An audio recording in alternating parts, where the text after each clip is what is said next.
మొట్టమొదటి factory outlet మన Mukunda jewellers లో అన్ని జ్యువెలరీ పై ఉన్న వ్యాట్ కేవలం 2 to 12% మాత్రమే. No making charges. విచ్చేయండి ముకుందా జ్యువెలర్స్. మా నూతన బ్రాంచెస్ ప్రారంభం అతి త్వరలో జూబ్లీ హిల్స్ మరియు వైజాగ్. ఒక 3 రోజుల కిందట హరీష్ రావు గారు ఒక ప్రెస్ మీట్ పెట్టినారు తెలంగాణ భవన్లో. ఏమని మాట్లాడినారు? సింగరేణి కాలరీస్ ఏదైతే ఉన్నదో అక్కడ 1000 కోట్ల బొగ్గు కుంభకోణం జరిగింది. దానిలో ప్రధాన ముద్దాయి రేవంత్ రెడ్డి గారి బావమరిది సృజన్ రెడ్డి. ఆయన కింగ్ పిన్గా ఉంటూ ఈ అక్కరలేని సైట్ విజిట్ సర్టిఫికేషన్ భారతదేశంలో ఎక్కడ ఏ కోల్డ్ ఫీల్డ్లో లేదు. అదొక కండిషన్ పెట్టి, ఒక నిబంధన పెట్టి కాంట్రాక్టర్లను రింగు చేసి బెదిరించి ఫోన్ ద్వారా నేరుగా మాట్లాడి, నేను ముఖ్యమంత్రి బావమరిదిని మాట్లాడుతున్నా, మీరు టెండర్ వేయొద్దు, మీరు వేస్తా అని చెప్తే నేను సర్టిఫికేట్ ఇయనియా సింగరేణి నుంచి అని బెదిరిస్తున్నాడు.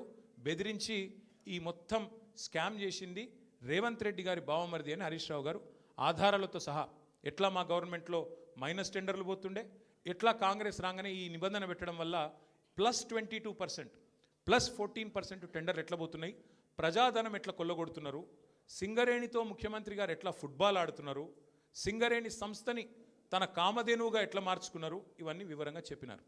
ఉదయం చెప్పంగానే సాయంత్రం వరకు మేము ఎదురు చూస్తూ ఉన్నాం. ఎవరన్నా ఒక మంత్రి, ఎవరన్నా ఒక బాధ్యుడు స్పందిస్తాడేమో. పోనీ కేంద్ర బొగ్గు శాఖ మంత్రి మన రాష్ట్రం నుంచే ఉన్నాడు కిషన్ రెడ్డి గారు. వారి ప్రభుత్వానికి కూడా సింగరేణిలో 49% వాటా ఉంది. కనీసం ఆయనన్నా, మరి కేంద్ర బొగ్గు మంత్రి కాబట్టి ఆయనన్నా స్పందిస్తాడేమో, ఈ దొంగలను పట్టుకుంటాడేమో. మోడీ గారు ఊకుకంటుంటారు కాంగ్రెస్ అంటేనే స్కామ్ గ్రేస్ అని. మరి మోడీ గారి ప్రభుత్వం ఏమైనా స్పందిస్తుందేమో అని చూసినాం. కానీ సాయంత్రం వరకు ఏం చేస్తారు? హరీష్ రావు గారికి సిట్ నోటీస్. అది అయిపోయింది. అదో డ్రామా ఒక రోజంతా నడిపినరు.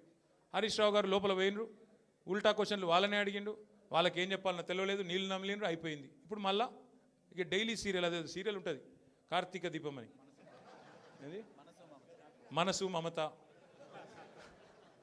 ఆ టైప్లో మళ్ళీ ఈరోజు నాకు, రేపు ఎల్లుండి ఇంకొకరికి. ఇది ఒక టైంపాస్ ప్రోగ్రామ్ తప్ప ఇలా అయ్యేది ఏమీ లేదు, వచ్చేది ఏమీ లేదు. మా సోదరులు వాలంటరీ రిటైర్మెంట్ తీసుకున్న additional director general of police RS Praveen గారు మిగతా విషయాలు మీకు అన్నీ చెప్తారు, నేను ఎక్కువ చెప్పా. ఎందుకంటే వారు ఇటున్నారు, వారు అన్ని విషయాలు వారు వివరంగా చెప్తారు. ఎందుకంటే వారు గతంలో ఐపీఎస్ ఆఫీసర్గా పనిచేసినారు, వారి తర్వాత ప్రెస్ మీట్ పెట్టి అన్నీ చెప్తారు. కానీ ఒకటి మాత్రం వాస్తవం, ఇవాళ రేవంత్ రెడ్డి గారు ఆయన దొంగ కాబట్టి, అడ్డంగా దొరికిన దొంగ కాబట్టి, ఇంకా దొంగ పనులు చేస్తూనే ఉన్నాడు కాబట్టి, అదేదో సినిమాలో బ్రహ్మానందం గారు దొంగ ఉంటాడు, ఉరుకురికి దొరికిపోతుంటాడు, అట్లాగే ఈయన కూడా ఈయన స్పెషాలిటీ ఏంటంటే ఉరికి దొరికిపోతాడు. ఉత్తగానే సింగరేణిలో దొరుకుతాడు, మూసీలో దొరుకుతాడు, హైడ్రాలో దొరుకుతాడు, ఎక్కడ పడితే అక్కడ దొరికిపోతాడు, హిల్ట్ కుంభకోణంలో దొరుకుతాడు, లగచర్లలో దొరికిపోతాడు. దొంగ ఫాస్ట్గా దొరికిపోవడం రేవంత్ రెడ్డి గారి స్పెషాలిటీ. ఇంకా విచిత్రం ఏంటంటే ఇవాళ ఒక దొంగ లేడు ఈ రాష్ట్రంలో, దండుపాలెం ముఠా ఉంది ఈరోజు.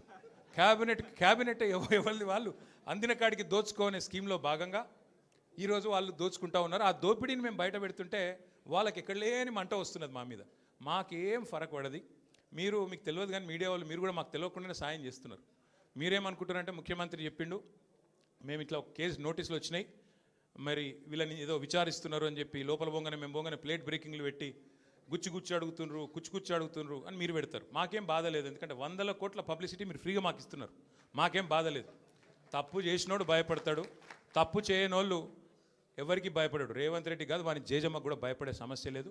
ముమ్మాటికి ఒకటి మాత్రం పక్కా, ఈ కేసు ఇంతటితో మేము వదిలిపెట్టాం. నా క్యారెక్టర్ అసాసినేషన్కి బాధ్యులైన రేవంత్ రెడ్డిని, ఆయన తొత్తులుగా పనిచేస్తున్న పోలీసులు కొంతమంది, అందరినీ కాదు, కొంతమంది పోలీసులు ఎవరైతే ఉన్నారో ఆయన తొత్తులుగా, ఆయన అడుగులకు మడుగులతో పనిచేస్తున్నారో వాళ్ళని నేను కూడా వదిలిపెట్టను. ఎందుకు వదిలిపెట్టను? ఎందుకంటే నా వ్యక్తిత్వం హననం చేస్తూ ఉన్నారు.